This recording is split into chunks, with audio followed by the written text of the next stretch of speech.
Asato ma sat gamaya, tamaso ma jyotir gamaya, mrityur ma amritam gamaya. Om Shanti, Shanti, Shanti.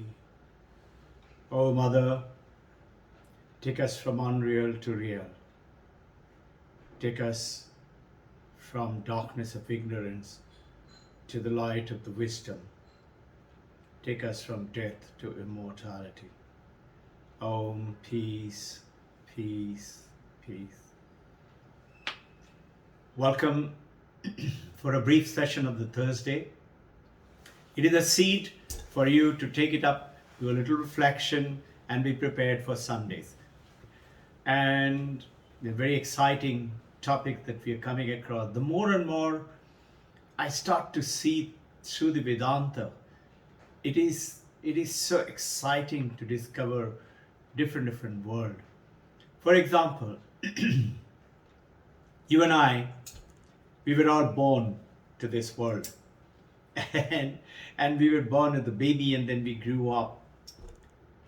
Have you reflected few things? One, when I was a baby and as I came to realize I am Vedanta, I am Robbin Ghosh, I am Rahul or Jaya or Sharada, I realized that I'm so and so. From that time, the body has kept changing. But notice, I have not changed. I have remained. I may have become baldy, I may have become fat, I may have become slim, I may have become a beautiful figure, but I have remained same. I may have fallen sick. I may have maintained good health all throughout. I may have been angry. I am angry. I may have been happy. I am happy. I is not changing. This is one beautiful thing as you keep on seeing. So, there is a wonderful Vedantic statement. It's called Drashta and Drishya. The Drashta and Drishya cannot be the same. Drashta is the seer and Drishya is the seen. The object seen. I see this object. This object and I cannot be the same. Notice, our five senses are going into the world and actually swallowing the whole world with its five senses, really gobbling it up and dumping it into our mind. The eyes that we see, the smell that we do, the taste that we do on the food and clothes, and smell and touch it, bombarding the mind and bringing the world to me. Five senses are bringing the world to me. To me. Who's me? I think I am this body. But listen, I can smell my body. I can taste my body if I just lick it. I can smell, touch, taste, smell. I can hear the sound in my tummy. I can hear the smell of my heart. I am not changing. Body is changing a different state. But I never look at it that way. We have become so ignorant. Why? Because the five senses and my name and form, the moment I put myself, Robbin Ghosh, and the form, I'm separate than you. You is who? Everybody else. Second discovery. Drashta and Drishya cannot be the same. Just think. When I was born, as I am born with this body, boy or a girl, the moment I am born with this eye and this five senses, for me, the universe is born. Isn't it? The world for me is born the moment I have come into my senses. Isn't it? And when I die, my five senses vanishes, the world is dead to me. A little close parable would be, a simile, an example would be, if I have become unconscious, the world vanishes for me. I've been injected for operation. I'm lying in the OT unconscious. The world is not there for me. Worse is I'm coma. Even worse is I'm dead. What is missing? Same thing. That I, drashta and the drishya. Who is the drashta? You say, my mind, because the senses come and bombarded into the mind. The light of the light falls on this clock. The clock doesn't enter my eye. I see the clock. How? Because the light falls on it and projects an image in my eye. I see the light. That light is my eye. The eye cannot decipher the meaning unless it goes to the brain, and brain feeds the data to the mind. And now, listen carefully. The mind cannot see the clock through the brain or the eye if the mind is unconscious, if the mind is in deep sleep or in coma. Dead is zero. In other words, what? It is the consciousness, which is Taittiriya Upanishad is saying is I. Satyam Jnanam Anantam Brahman is the definition of Ishvara, God, which is you and I. So, what is the great revealing thing? When I see the world as I'm born, the universe is also born to me. And when I'm dead, my universe is dead. Universe for others may continue.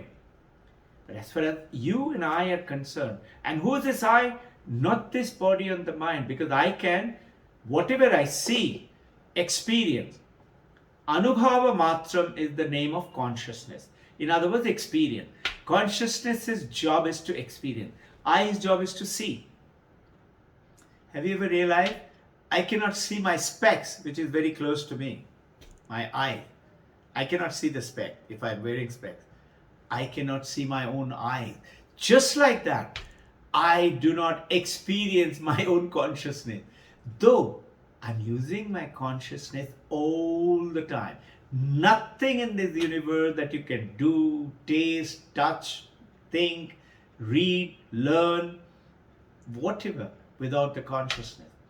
That consciousness is the I. Now, a beautiful thing is when that I am born, the consciousness through the mind and the brain and the senses experiences the world. That world and I are not brothers, not sisters, are one.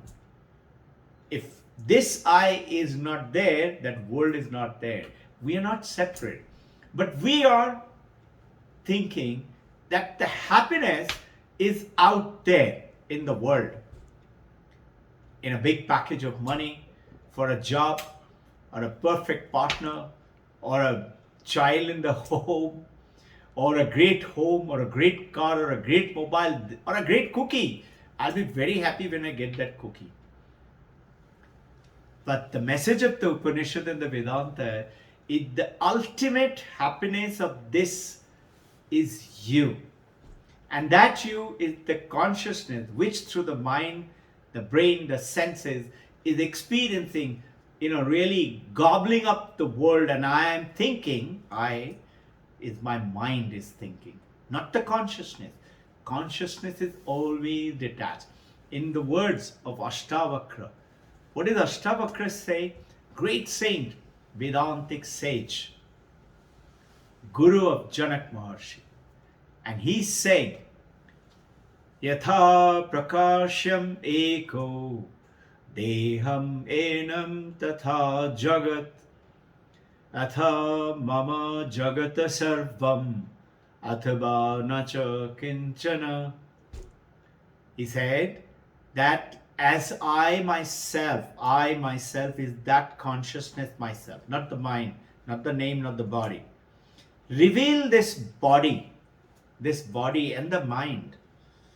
I realize, my mind is happy, my mind is angry, my mind is sad, my mind is depressed.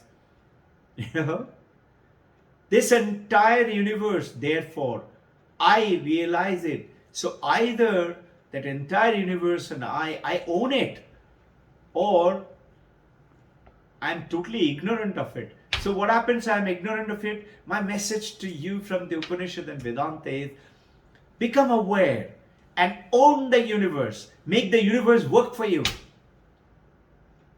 It is not different. It's not separate from you. But you and I think it is separate. And you say, come on, let's face the reality. That is the reality.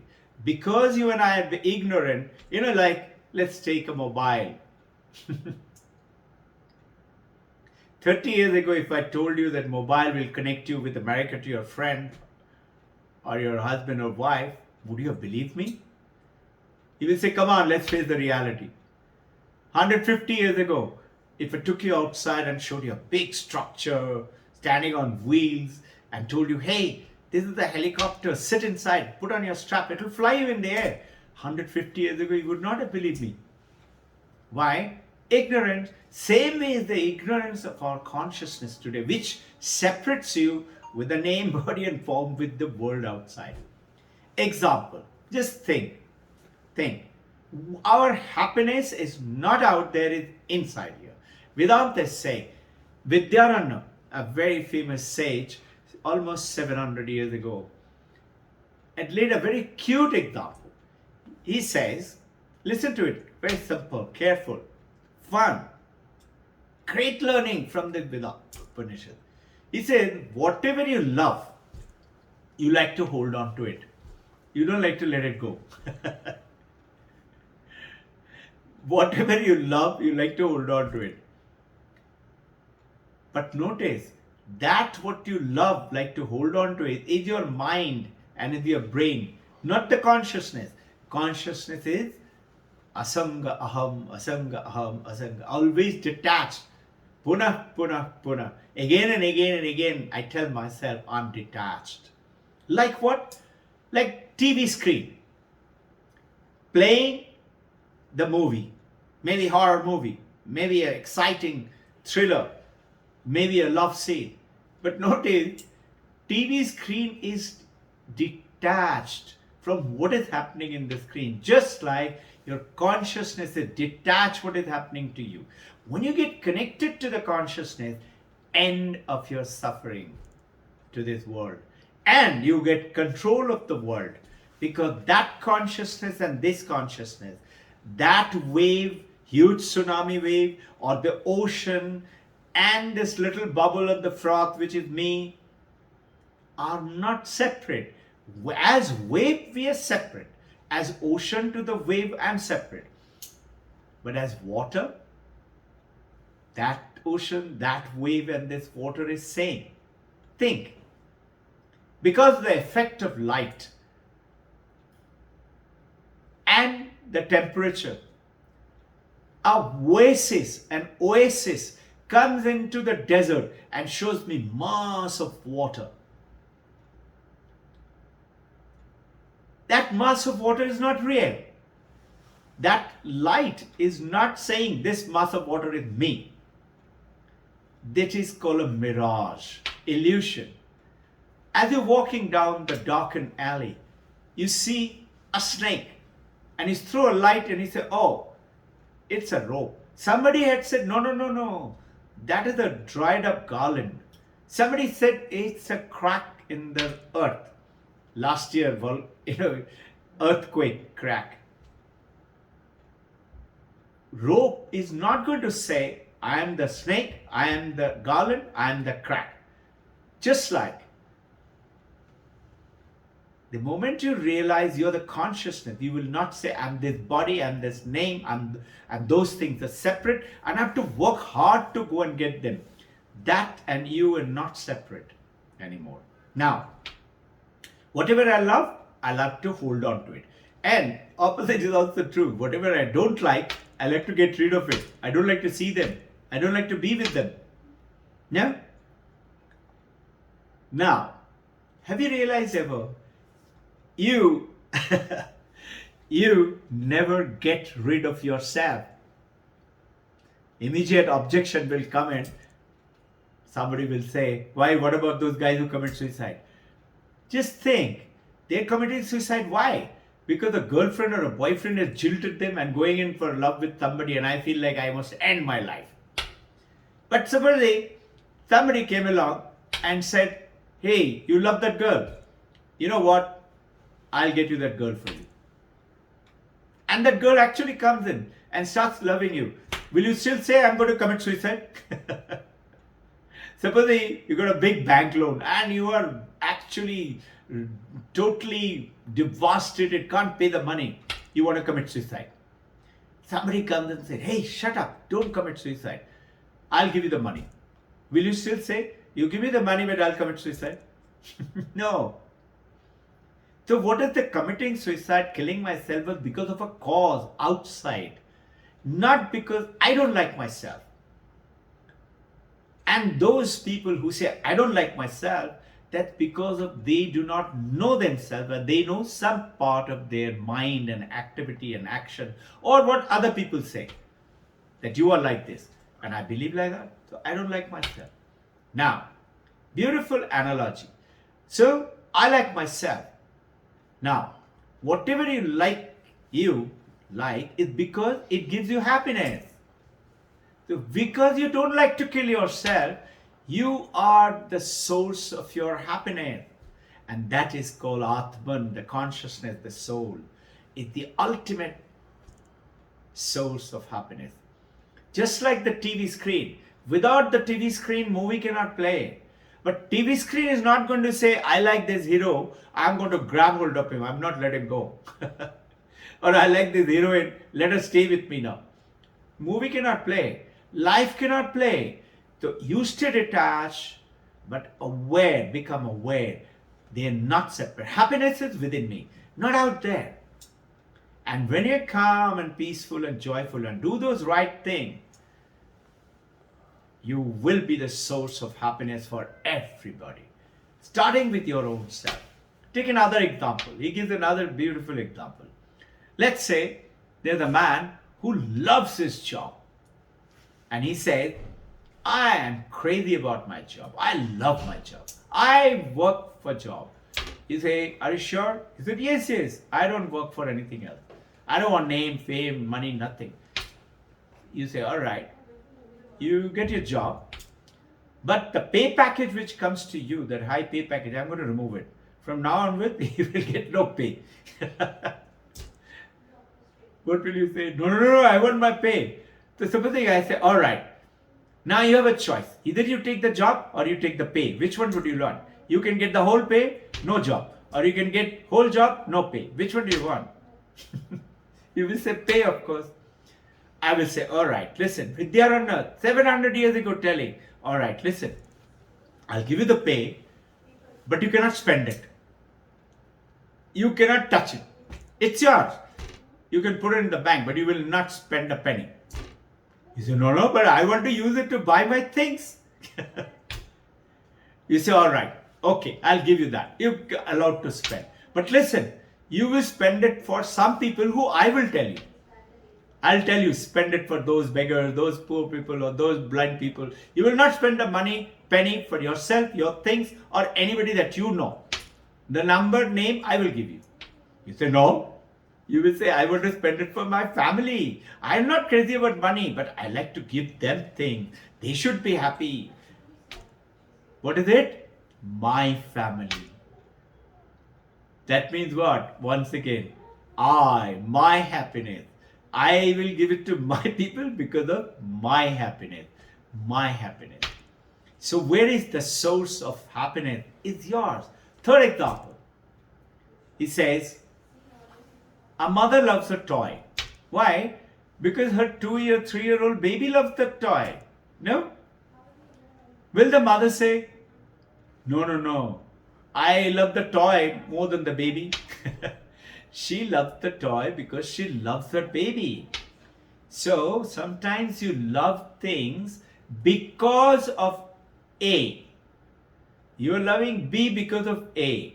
So you are loving those things like the Apple mobile or the Samsung Note 20 or the car Mercedes or the BMW or a beautiful flat or a house or a crazy about a sports car or about a person.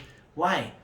because you get that joy, the satisfaction of love by loving them. You love to give gift, act of kindness, giving them things. Why? Because you love, get a great sense of belonging by doing that.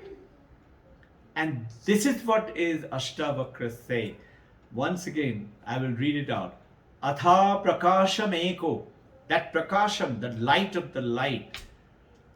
Deham enam tatha jagat. The entire jagat is enlightened, lit up by the consciousness, by the light of the light. Light falls on the clock, I see the clock. The light of the light, I sees it because of the brain. The brain sees it because of the mind. The mind sees it because of the consciousness. The light of the light is the consciousness. That's what Ashtavakra is saying. Atha mama jagat sarvam. Therefore the whole world is mine. I am born, the world is born with me. Athabana cha kinchana. Otherwise I am ignorant, I am a fool, nothing belongs. So wonderful. Come on, welcome. We are going to take on, once again, some more very serious, this God equation. This is Michio Kaku, a Japanese gentleman, writing. Last time I talked to you about Rajesh Bhutkar, who had written about the quantum physics. I talked to you a lot about it. Beautiful book he had written. Journey from many to one. We all think we are all many, different. And we are going to talk about a little bit about this meditation and its practices, the essence as per the Vedantic way of meditation. Lots of things to do. Take out a little time and join up Sunday, 10 o'clock. Welcome. My prayers goes to you, to your family. May all be protected. May all your wishes come true. May the Divine Mother, the Supreme Jagat Janani, Mother of the Universe, Babaji, Krishna, our beloved Gurudev, Yogananda, Yukteswar Giri Lahiri Mahasaya, Gurudev Swami Sri Vivekananda, Holy Mother Sharada, Paramahansa Ramakrishna, bless us all and make us attain the purpose of this life of becoming knowledgeable, removing death from our life, being aware of we are eternal, and attain that maximum source of happiness, Anandam. Jai Guru.